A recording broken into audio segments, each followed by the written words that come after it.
Hello, everyone, and welcome to episode 15 of the Social Liability Podcast, the only podcast where two middle-aged men sit around and complain about people that violate the social contract we all agree to live by. This week's episode is titled Orange Juice and Goats. What do you think about that, Buck? Because that's really the best I could come up with. Well, I mean, you could have really shit the bed on that one and called it Squeezing Livestock, so at least you called it Orange Juice and Goats. Oh... I mean, seriously, we end up... So a little behind-the-scenes coverage here. So every time we do this, we have our stories, and we set up the virtual studio that we have, so we can start our recording. And then right before we hit the record button, I say, oh shit, we need an episode title. And then we scramble for about 5 minutes trying to come up with something. I actually had one before Buck even got online. And yes, we ended up with Orange Juice and Goats. You know what? I really think you knocked the cover off the ball. It really, it paints a visual image. Like, if we were to draw this, Andy Warhol would be impressed. Well, I mean, I could have just, really phoned it in and called it episode 15, clickbait. Yeah, but Orange Juice and Goats, it really... It resonates. What better way to put the sizzle on a steak? You know what I mean? Well, let's introduce people to why we named this episode Orange Juice and Goats by going to the Los Angeles Times. Now, this is the goofy part to begin with. So this is the Los Angeles Times. Goat sneaks into patrol car, eats Georgia officer's paperwork. So they picked up an Associated Press story about... just a funny little goofy story in Georgia to print in the Los Angeles Times. Is LA really that star for news right now? I can only imagine that whoever is actually in charge of this article is guilty of, violating the social contract that we all agree to live by and forgot to do their fucking work because they were too busy on Thursday. Ooh. So in Douglasville, Georgia, a Georgia sheriff's deputy delivering civil papers returned to her patrol car to find a very eager and hungry new driver. Okay, can we stop with the creative writing classes if you're trying to get into journalism? Seriously, just tell the damn story. We don't need to hear your flair in it. So, Douglas County deputy was serving documents near Douglasville, go figure, last week when she heard something in her patrol car and was met by a goat climbing into the driver's door. Oh my God.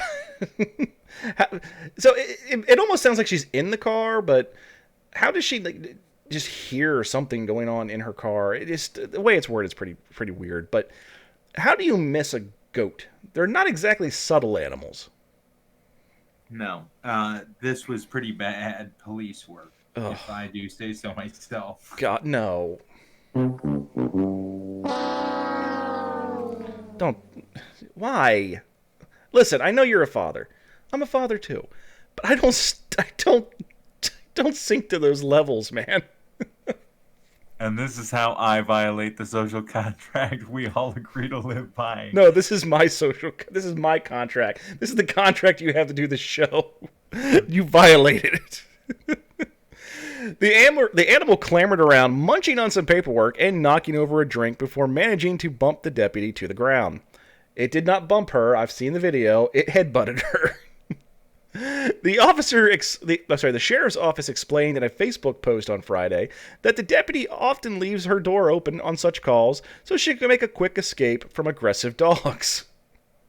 Okay, I mean, I get it. I've done process serving. I've had dog issues before, but I think I also have pepper spray for that. Just saying. But she never considered having to retreat from an agitated goat. I think the goat kind of beat her to the car, and if she had the door closed, the goat wouldn't have got in there, but hey, I digress. Officials said the deputy was not physically harmed during the encounter, and she managed to retrieve the soggy paperwork before the animal scampered off. That animal was a plant. That was somebody getting served custody papers or divorce papers or something, and they sent their attack goat. I would blame the Peruvian. Okay, explain that one. I don't even get that joke. I'm not even trying to make a joke. I have no idea what I'm talking about. It's just that I could see the sinister workings of like a Peruvian syndicate doing that. You know, either that or like attack llamas.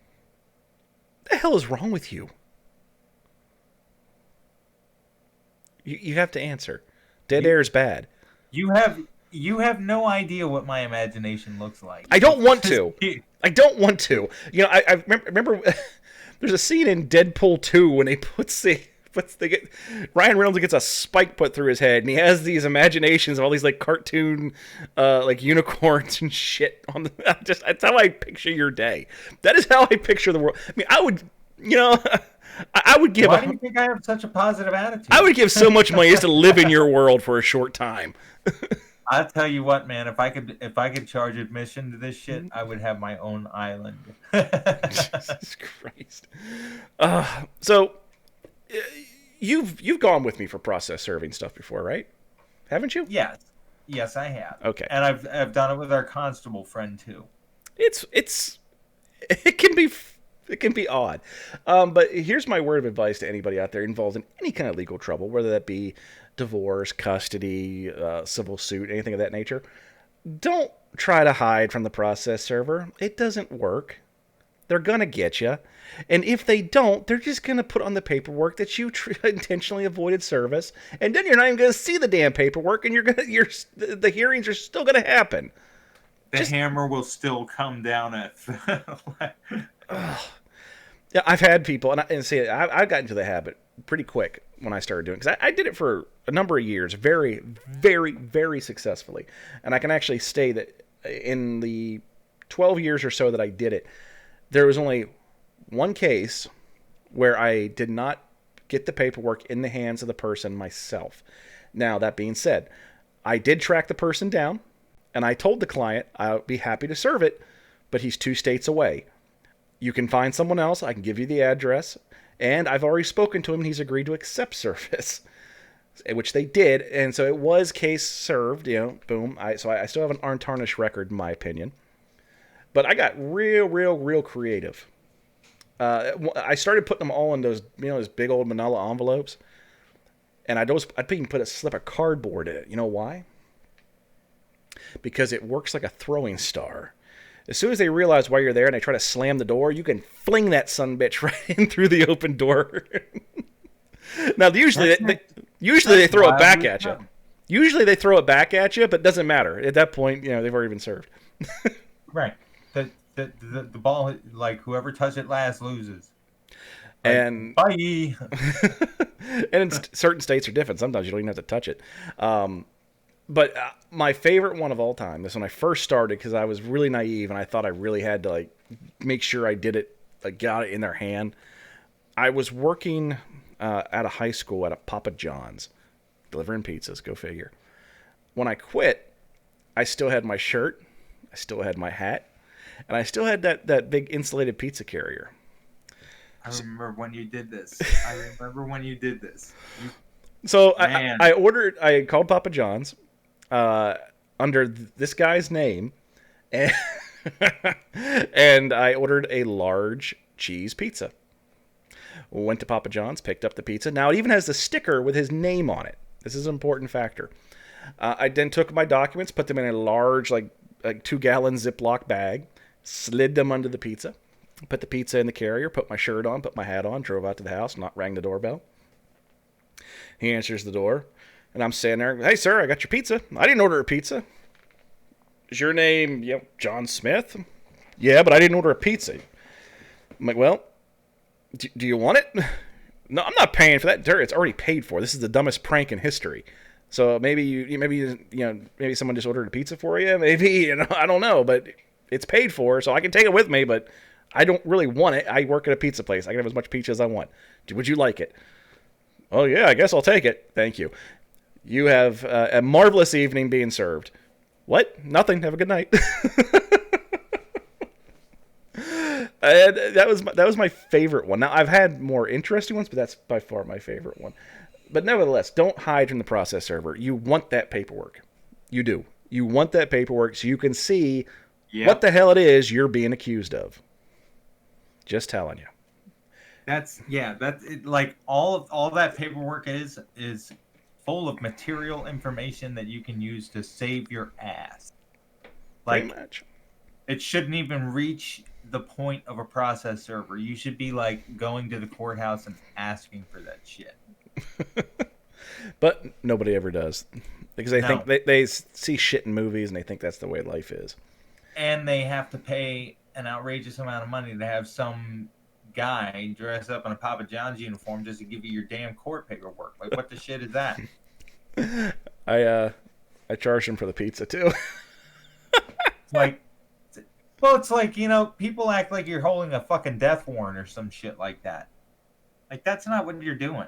Now, It's just you're a dickhead and wouldn't take your damn paperwork, and now we have to legally make sure it gets to you. so we talk about people that violate the social contract, and a lot of times people that are involved in shitty cases, or even attorneys, violate this contract, and they've done this to me. I literally had this happen more than once, but I've had to serve divorce papers on somebody on their anniversary. I've done that where I literally I asked to speak with them in private and say, listen, I apologize. This was not my doing. This is what I was instructed to do. Please don't. I understand totally you're going to be angry. And I've had to serve them. Or you get the ones too. Make sure you serve them at work. I want all their friends to know. I'm like, no, I'm not doing that. Because I might have to serve them again. So I don't want them to see me and be mad the instant they see me. Most people already are. Right. So that's literally a case where you're like, don't shoot the messenger, please. Been had people try that too. Oh, geez. So typically every week when we cover our stories, we almost inevitably have somebody from the great Sunshine State of Florida. And this week we have not one but two. So let's play that beautiful music. Florida man, does whatever the fuck he can. Makes headlines every time. Florida's paradigm. Look out! Here comes Florida man. Here comes Florida man. So this is being reported by TrueCrimeDaily.com. Handcuffed domestic battery suspect escapes officer, jumps in bay, drowns. I know they probably have like a character limit, but come on. I mean, at least make it a sentence. So I'm all I can think of is plot to next year's biggest blockbuster. I mean, like Dwayne "The Rock" Johnson in Florida Man. Yeah, I mean, like this. M. Night Shyamalan, whatever his name is, he might even get in on this. Just make sure there's a twist. He's not actually from Florida. So, he's a Florida transplant. Pretty sure everybody is.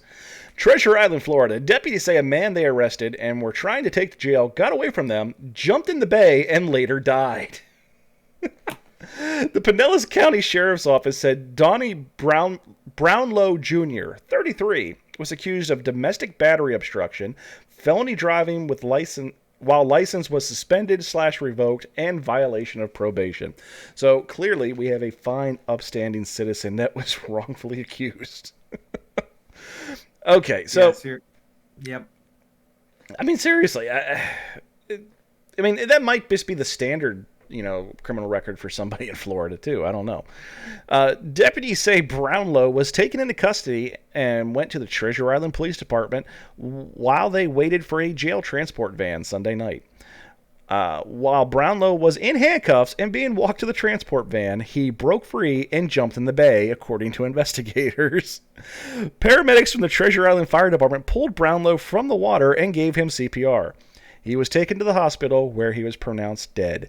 Investigators said his death did not appear to be suspicious. So we have a couple things here. First and foremost, did he jump in the bay with the intentions of swimming to freedom, or was he trying to kill himself? So in one instance, it was either a grand failure or an amazing success. We can't really say. the other thing is they investigate it. They say it doesn't look suspicious. Well, I guarantee you, someone comes out of the woodwork and says the officers threw him in the bay. Just that is a very big possibility, but I mean, given the information that is provided in the article, it really doesn't seem all that suspicious. I mean, unless like the officers like handcuffed him to a cinder block before they locked him in the back of the transport. I mean, like that. I mean, it doesn't seem suspicious. When we pulled him out, he was handcuffed to a cinder block. I mean, like that would have a very high proclivity to raise some eyebrows. But aside from that, I really don't see them needing to really call the mystery machine on this. Yeah, I imagine he was trying to escape because people that are in that position are typically very narcissistic, and I can't see him wanting to kill himself over piddling charges like this when he was already on probation. But maybe he was facing a lot of time. Who knows? Regardless, he saved the criminal justice system in Brownsville, Florida, some money anyway, if nothing else. Well, he may have been like trying to make sure he stayed in good favor with like his fourth or fifth baby mama. I mean, we supervise guys like that. I'm not even trying to throw shade here, but people when they have multiple relationships that result in children, especially men, when they got 4 or 5 women on the line and they got kids with all of them, the last thing you want to do is be in jail. Like, one of those women is just going to be pissed at you. And ain't none of them putting money on your books. Not a single one. You won't even be able to make a freaking phone call, dude. Like, you are going to be cleaning toilets for people for ramen. Like, that is your future. So if you're lucky, you're cleaning toilets. Yeah, I mean, like, so I can totally understand why this dude would be like, ain't no way. Never taking me alive. It's like, I mean, like, it's a real, like, Robert De Niro, Val Kilmer way of going down for something that's really probably just like a Buttercream Gang style heist. But I mean, whatever. Guy was obviously desperate. I'm not going down without a fight. Well, no, you're going down all right. Oh yeah. Oh yeah. Like I said, unless he was handcuffed to like a really heavy object that was ambiguously just like placed there for the intent of sinking to the bottom of the bay, I don't think there's any real cause for suspicion on this one. The guy was just a dipshit who thought he could swim better than he could. With his hands behind his back, so apparently he thought he was a fucking Navy SEAL. I mean, like, seriously, Aquaman. No, that is something you are not. You are not Aquaman. You are no, sir. You are Florida Man. The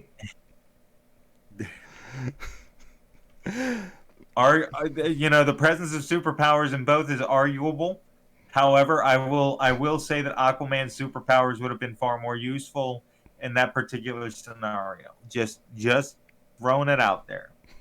For once, Aquaman would have been useful. Yes. So, continuing on with our Florida Man double feature, we have a story reported by Fox News. Florida man allegedly fatally shoots mother after argument over orange juice and air conditioning. Of all the things to want to kill somebody over, orange juice and air conditioning, I admit that I am. This was definitely a story that caught my attention. Yeah, I don't think I'd even go to fisticuffs over one of those issues. Much rather kill someone. So go ahead. Let's see how the cookie crumbles on this one. A Florida man turned himself into police on Sunday after he allegedly shot his mother to death following a series of arguments involving a car, orange juice, and an air conditioning remote control. So it wasn't even about the air conditioning, it was about the damn remote control. Now that puts a whole new freaking set of parameters on this whole thing, dude. Yeah, listen, Mom. Listen the here, remote Mama. control, You don't man. touch a man's remote control. That's I can see why lead was brought into this. Yeah. Ugh. Okay, Lewis Martin Pages? It's spelled Pages, so I'm going to go with that. Luis Martin Pages, 29, of North Miami Beach, called 911 on Sunday, telling authorities he lost it and shot his mother at home in the Miami area. A police report said the victim, Miriam Gonzalez, 59, was found dead at the scene. So he's not a liar. He did kill her. Yep. I mean, that was definitely an open and shut case there, buddy.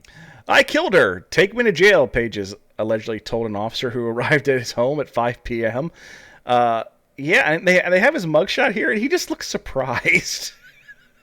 Like, oh, wow, Probably because he probably found out that the housing unit didn't have individual climate controls for each cell. Or orange juice for breakfast. Pages allegedly told detectives that a series of arguments led to the fatal shooting, including disputes over borrowing his mother's car, and then about orange juice in the fridge. He allegedly said his mother threatened him with a knife. Pages asked for the air conditioning remote, which led to another argument, according to the arrest report. Yeah. Well, Mom, you drank my orange juice. Shut up, you little shit. I'm going to knife you. Okay, but fine. I understand, but can I have the remote to the air conditioner? I mean, the way they word these things, it makes it sound like it's like one continuous event. Maybe this took place over days. We don't know. But just the way they word it just gets me. He allegedly shot his mother multiple times before turning the gun on himself. Pages allegedly told investigators he called 911 after realizing the gun was out of bullets. That's awful convenient. That sounds like the setup for a psych defense if I ever heard one. Yeah. Regardless, that is extremely convenient. I mean, just move on. I got. He was arrested and charged with second-degree murder. He was booked into the Turner Guilford Knight Correctional Center around 1 a.m. on Monday, jail records show. He was giving no bond and could be facing life in prison. I mean, you know there's more to the story, but just going off based on what they write for these train wrecks, how can somebody be so angry over orange juice and a remote control? And, I mean, maybe he was just angry by the fact that he was still living with his mom and he was in his 30s? I think it started over pulp. Pulp versus no pulp? Because I'm a no pulp guy. You know what? I've seen tables flip over for less. So, you pulp or no pulp? I am down with, OPJ, man. Oh. Other people's juice. Whatever you got in your fridge is good enough for me. I don't give a shit. I don't know, dude. I can't deal with it. Just the feeling of it. Ugh. I'm gonna. Well, I mean, that's the difference between big gulps and small enjoyable sips. That's really all that it boils down to. If I want orange juice and it's got pulp in it, you're gonna see me looking like a freshman on rush night. I'm just gonna be like, wow. Jeez. All right. How about the rest of your household, though? Pulp or no pulp? No pulp. There you go. Then that makes you no pulp. Yeah, I mean, I'm just easygoing. I put my pants on 2 legs at a time because I normally sit down when I do it. But, I mean, I'm just a regular dude.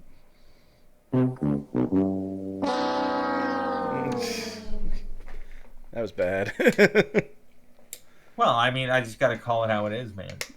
Got to keep it real for our. Hey, 3 weeks in a row, double digits. Huh? You hear that?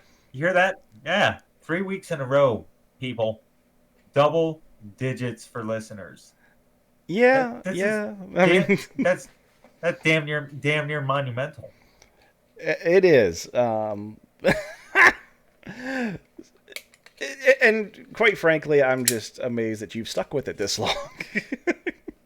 Me too, man. But remember, even Rome was built and started with one ass. And this podcast has two asses spearheading the whole gamut. Is that really the best joke you could come up with? No, Do you it's want, not. do you want to try again? Because we can wait. You know what? We don't need to try again. We just need to keep on moving, dude. So, I mean, how old were you when you finally moved out? Because I know you were extraordinarily young. Like, moved out of my house? Like, Moved period? out, yeah, because this guy's in his 30s and living at home, which I have to think is a contributing factor into why he had this massive disagreement that ended in murder, folks. I would have to say, like, probably June, How of my old were ninth- you? at 18 years old. Like, it was like 1 week before my 19th birthday. For some reason, I thought you was earlier than that. Because didn't you just like walk out the door and never come back? Yeah, that was 1 week before my 19th birthday. Why don't you tell us how that story went? I just told my parents I was going to go take a vacation. I thought you went to get a pack of cigarettes. No, I thought you walked out of them like a deadbeat dad. No, that was see the chain of events was I went down there on quote unquote vacation first, and they kind of knew that I was going to be going on their vacation. Not even kind of knew. I was fully disclosed that. And then when I moved out, When we say down there, we we say down there, we're talking about Mexico. yeah. Sorry, I lived in Mexico for a little under 3 years, but when I actually like decided to take residence there, that was a little shitty of me. I definitely did not give a 2 weeks notice for that. I was just kind of like, yeah, just gonna go check some stuff out over here real quick, and I never came home. You're like, hola! Yo puedo hablar en el español. I now speak Spanish. I can speak Spanish. I was 16. Yeah, I lied about my age and rented my single wide with a girlfriend at the time, and I was just before I turned 17. Just because it was a shitty situation I was in at home, so I got out of the house extremely young. But it just seems like more and more our society now is becoming more and more just. It's not shameful anymore to be at home in your 30s, and I'm not saying it should be, but when we were, of that age to move out, it was when you turned 18, you were like, I'm ready to go. I'm ready to go. I need a place of my own, and it just seems like now most people are very content just to live with their parents. I don't see it myself. You think that they'd want to strike out on their own? Because we made fun of those people when we were at our age. Yeah, I mean, and even full disclosure, I had a brief stint of time where I actually moved back in with my parents, and that only lasted about 6 months. Like as soon as I got there, I couldn't wait to get out. I was like, yeah, this was supposed to be something great, but I think it's just better that I don't live with my parents in my 30s. And I moved out post haste. Well, that was subsequent to a divorce, so that's called helping. That's not called moving in and taking up residence. Well, understandably so, but still, I could have stayed there, and even though I could have, there's just nothing about me that wanted to. Like, well, I left the nest. This bird is flying. Like, that's all there is to it. See, I have some knockdown, drag-out fights with my kids, and they're under the age. They're both under 10. So here's the thing: if I'm having disagreements with them of that nature, that young, I don't want to have those arguments with them when they're as big as me. Right. I mean, like, that's just counterintuitive. So adults and their children typically don't really get along all that great once they're old enough. So when it's reached a certain age, it's time to spread your wings, you little chickadees. Like Thanksgiving and Christmas, like that's the interaction that you should have with your parents. Or me, none at all. I mean, I don't. I'm trying to find a way to argue with you and play devil's advocate here, but I can't. Like everything that you've said is grounded with logic and reason, and there's nothing I can do to combat that. Well, I don't know. What is it now that's causing people to do that? Is it just because they can't be bothered to get a job, or is it just they can't afford it because of the current markets, or what is it? I mean, what would possess you to want to stay at home? I just don't get it. I want, full disclosure, I want to have sex with my wife whenever I want. If I lived at home, I wouldn't be able to do that. Just saying. Well, I mean, again, logic and reason, just they're just too grounded in the foundation of your point here. I can't really get off of it. But no, I would say that it might be like some mental health thing sometimes. Like, and I'm not saying like schizophrenics or whatever. No, I think when you're talking about a mental health aspect, spectrum. I think we're back to the everybody gets a trophy argument.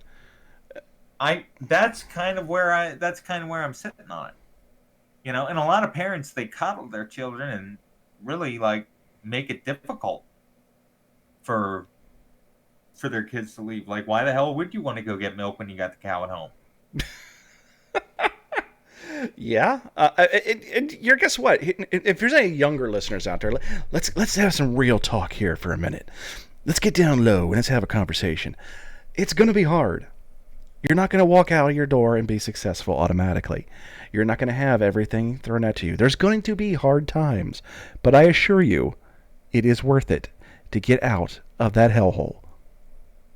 Yeah. This has been Real Talk with Raz. Some of the greatest opportunities that you will ever encounter in your lives are dressed in overalls and look like work.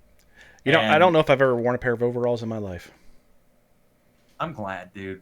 You and I specifically, we both fit into the demographic of people who should never wear that particular article of wardrobe. Like, it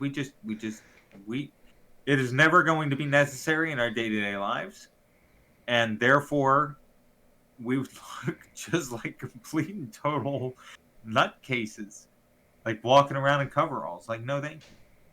No, I walk down the street, everybody looks at me and goes, that guy's a dad. The only thing I'm missing is the white sneakers. If I walk down the street, people would look at me and... Holy crap, he's walking! That's right, buddy. Instant Messiah.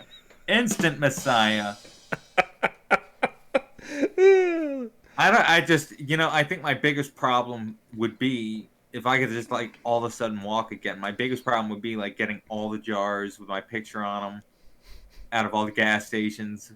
Like, I no longer need to go to summer. Holy crap!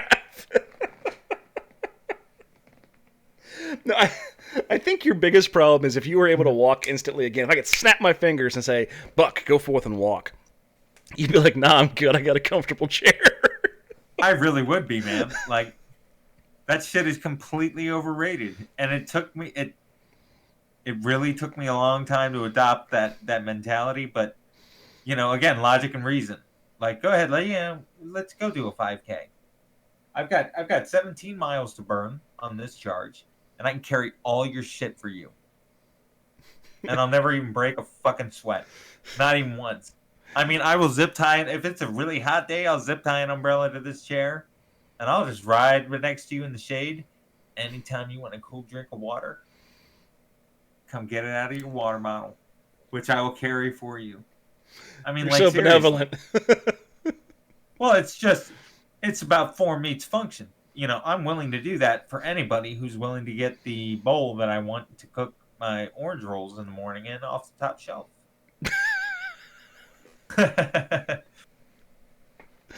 Oh, Jesus Christ. It's like the bird and the hippo. You know? The bird and the hippopotamus. So what you're Yeah? saying is if I got you a grabber stick, you'd be completely independent. No, I wouldn't be, because there are certain things that even the mythological grabber tool cannot manipulate. Like the cake serving plate. That thing weighs like 4 pounds. I thought you were going to talk about your penis, but okay. No, believe me, there's an attachment for that.